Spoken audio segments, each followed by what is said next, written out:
Hola, ¿qué tal? ¿Cómo andan todos por ahí? El profe Roberto los saluda, les da la bienvenida y los invita a revisar esta cápsula educativa donde vamos a entregar algunas indicaciones para el trabajo en el taller sobre la democracia y su valoración. Este es el taller para el tercero medio. Este es un taller que se encuentra alojado en la plataforma de Google Classroom, ¿ok? En el apartado de historia. Bien, este taller que habla sobre la democracia y su valoración es derechamente un taller de lectura, ¿ok? Que consiste en dos textos, ¿ok? Uno que habla sobre la definición de la democracia y el otro texto que es un reportaje que ya vamos a profundizarlo, ¿ok?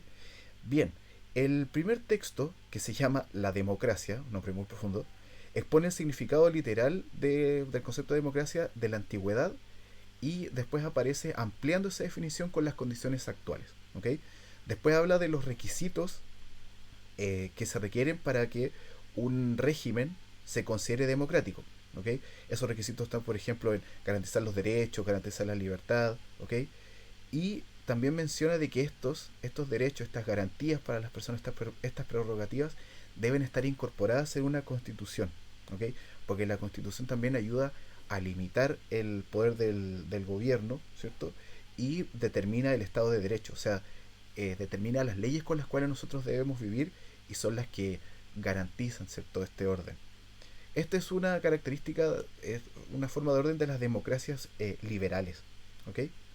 Y el tercer párrafo establece una descripción sobre que la democracia es un régimen híbrido, porque trata de equilibrar el que, si bien es el gobierno del pueblo, que el gobierno no se mete en asuntos individuales de cada miembro del pueblo.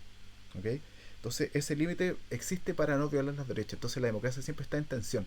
Por eso, y también por todos los problemas que acarrea la conducción, el uso del poder. ¿Ok?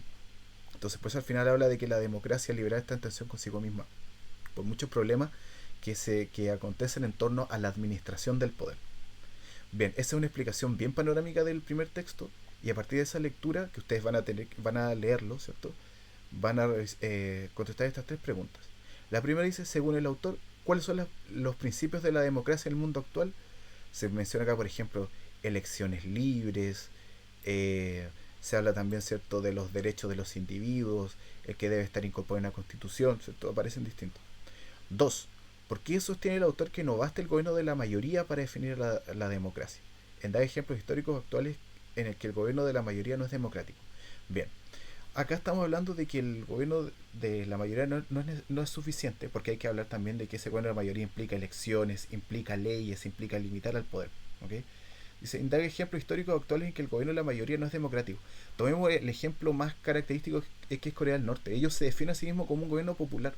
Entonces, ¿cuál es la diferencia de su gobierno popular con nuestro gobierno democrático? ¿Ok?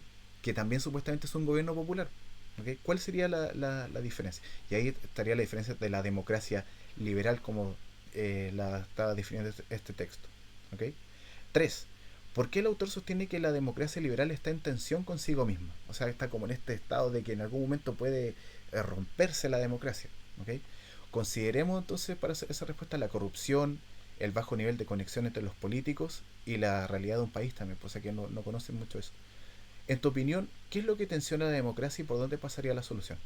Bien, según lo que ustedes crean, ¿cuáles serían los problemas que atraviesa nuestra democracia que harían colapsar, por así decirlo? ¿Y cómo ustedes lo solucionarían? Las malas leyes, los gobernantes que están desconectados de la realidad del pueblo. Ustedes ven cuál es el problema, ¿cierto? Que lo que hace tensionar la democracia y cómo ustedes lo solucionarían. Bien, el segundo texto, como yo les decía, es un reportaje del año 2017 donde exponen la baja participación electoral en las presidenciales, ¿ok? Del año 2017, que era más bajo en comparación que el año 2013, cuando fue elegida Bachelet por segunda vez. ¿Ok?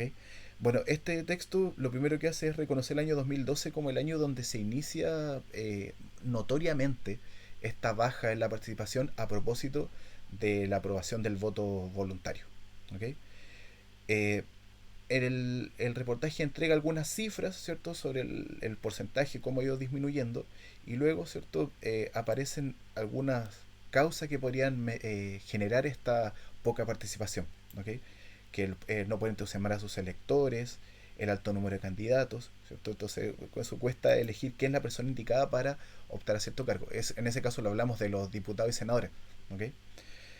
Eh, Se menciona también, ¿cierto?, los problemas, ¿cierto?, que tal vez podrían mejorar en la segunda vuelta. No pasó, ¿cierto? La segunda vuelta es cuando se eligió al presidente, ¿ok? Entre él y entre Piñera y Guille, ¿ok? Aparece una infografía que habla sobre la participación histórica, ¿cierto? Desde el año 89, donde un 84% de la población participó para la elección de presidente, descendió al 46,82%, ¿ok? Marcando entonces el 2012 el voto voluntario. Eso marca un descenso muy drástico en comparación a los años anteriores. Bien, luego el reportaje menciona otras de las posibles causas o características que podrían estar dentro de la baja participación, y una de ellas lo menciona acá como el sesgo de clases, ¿ok?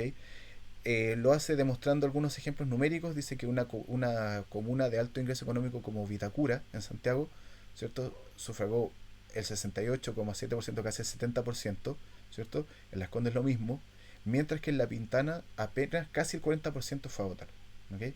Entonces ahí hay otra característica. ¿Qué tendrá que ver el nivel socioeconómico con la participación? Tal vez el sentirse marginado, el no ver en su propia vida las acciones del gobierno. Ahí ustedes lo tienen que ver. Y el último párrafo es sobre la participación en el extranjero, que a diferencia de la realidad nacional, se muestra que los chilenos que viven en el extranjero están yendo de a poco más a participar, o sea, que su participación ha ido en aumento, ¿ok? Se menciona ejemplo de algunos países, ¿ok? Entonces, a partir de esta lectura, de este reportaje que habla sobre el descenso, o sea, que de a poco la democracia va perdiendo ese valor y esa importancia para los ciudadanos, ¿cierto? La primera pregunta dice: ¿cuáles son los factores que se plantean para explicar la baja adhesión a la participación democrática que existe en Chile? O sea, ¿por qué la gente ya no está yendo tanto a votar? Acá se mencionan, como les decía, ¿cierto? Leyendo estos párrafos, estas partes de acá, van a poder sacar esa respuesta. Miremos la pregunta 2. ¿Qué factores considera usted importantes que explican la baja participación y que no está incluido en el informe? O sea, ¿cuál puede ser otro motivo que ustedes crean que hace que la gente no vaya a votar y que derechamente incluso que ni siquiera le interese quién es el que va a gobernar? ¿Ok? Que ni siquiera le interese la política. 3. Evalúa cuál de esos factores es el central o más importante para explicar esta valoración ciudadana. ¿Cuál creen ustedes que es lo que más determina la baja participación? ¿Ok? Ustedes lo explican por qué. Y la actividad número 4 explica la participación política ¿Qué explica la participación política en el extranjero? ¿Qué nos puede decir sobre los chilenos en el extranjero? ¿Cuáles son los motivos que hacen que los chilenos que viven en el extranjero vayan a votar? ¿Están mejorando las condiciones para ellos volver? ¿O quieren que sus familiares vivan en buenas condiciones? ¿O de repente son convicciones políticas lo que lo pueden hacer? Eso elíjanlo. Entonces, repasemos estas preguntas. Primero, ¿cuáles son los factores que se mencionan en el texto que hacen que la gente participe poco?